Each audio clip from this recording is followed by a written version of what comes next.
ama m na ị chere na ọ bụ mkpụrụ ụbọchị 7 dịka ndị oyibo si wee debe ya: Monday, Tuesday, Wednesday, Friday, Thursday na Sunday. Ngwa chere ka ntụpịanye gị azụ. Abịa n'ala Igbo, naanị mkpụrụ ụbọchị 4 ka e nwere. Ọ bụ mkpụrụ ụbọchị 4 a na-emebe izu. Ha bụ ahịa Igbo, ahịa 4 enwere n'ala Igbo, nke bụ Eke, Orie, Afọ na Nkwọ. N'oge gboo, enweghị ihe dịka Mọnde, Tuesday, Wednesday wee dịrị gaba. Ọ bụ ndị ọcha webatara anyị ụmụ ihe a. Ị na-anya ihu na-abịa n'obodo anyị dị iche iche, enwere ahịa ejiri mara ya, dịka na obodo m siri wee pụta. Abụ m Ada Ezenzu. Abụ m onye Nọọfịa nke dị n'okpuru ọchịchị Njikọka na Anambra steeti.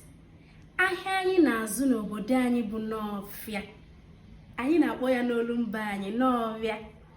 Ahịa anyị na-azụ bụ Afọ.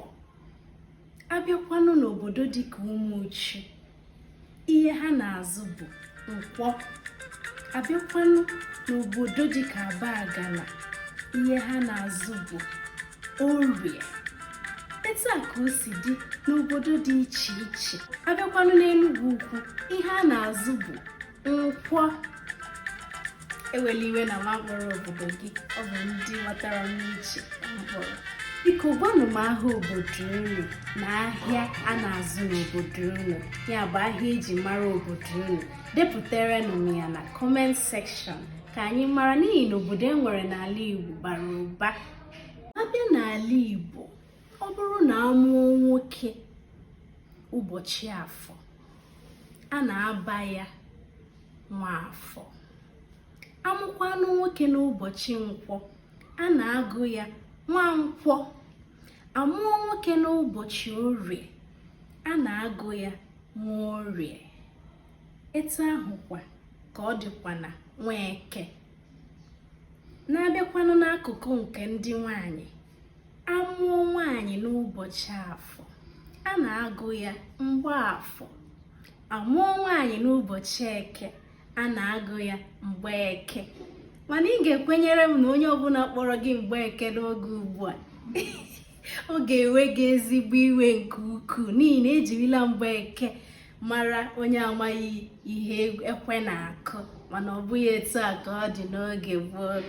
Akpọọ gị Mgbeke, ị mara na a mụrụ gị n'ụbọchị Eke. Amụkwanụ nwanyị n'ụbọchị Nkwọ, a na-akpọkwa ya Mgbankwọ. Etu ahụ ka o si wee dị. Ọ bụ ihe a ka nchi kụziri unu. Daalụ rinne. Echezokwala na onye unu na-anụ ọnụ ya bụ Nwaada Chisom Obineme. Ugo chara acha. Ugo chara acha anaghịkwa na-echi echi. Ya gazie.